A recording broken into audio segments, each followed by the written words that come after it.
This is the Dell Inspiron 54822 in 1. At the moment, I've got the graphics working quite hard playing Football Manager, and I've noticed there's this bizarre clicking noise. So when I lift the laptop up,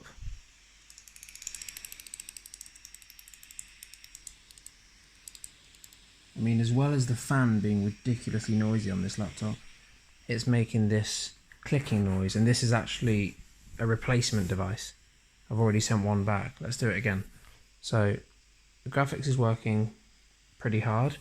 Lift it up again.